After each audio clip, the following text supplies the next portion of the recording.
want to talk about something that I don't really want to talk about, which is the fact that some people you need to talk to in a very strong way. And for us, I don't want to call them empaths, but let's say softer people or people who are more emotional inclined, it's very difficult to be mean. It's very difficult to want to express yourselves.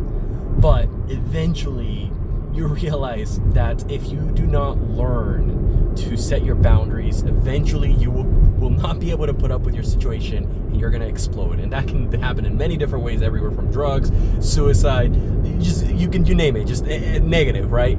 And so it's necessary for us to learn to exert our boundaries. But there are people that, man, whoa,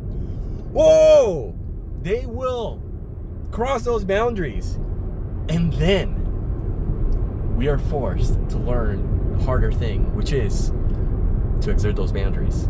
That when somebody crosses what you believe is a boundary, a value that you have, that you actually need to take action. If it's a relationship, you need to leave. If it's a friend, you need to cut it. If it's a job, you need to leave it, you know? And often what happens, it's not so much that you're not exerting boundaries, it's that they're not real boundaries. Because part of what is necessary to set the boundaries is to know who you are and to know your values. Like, really know them.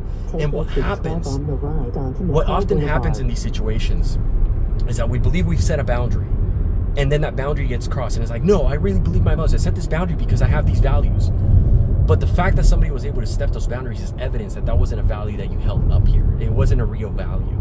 And that then becomes evidence for you to reflect deeper. It's like, wait, was that really a value I held? Or do I really value the kids? Do I really value the job? Do I really value the money? Do I really value the greed? Whatever it is, like, look deeper into yourself, to that shadow. And this is a process that requires you to sit down and write down what you actually believe and look deep within yourself to figure out, is this really something that I believe or not believe? And then do the hard work of really figuring out who you are and what you think and what you believe. And then eventually realize that sometimes you're going to have to take action, because the world is going to continue to give you situations you do not want until you act. Now take exit 12 on the right. Till next time.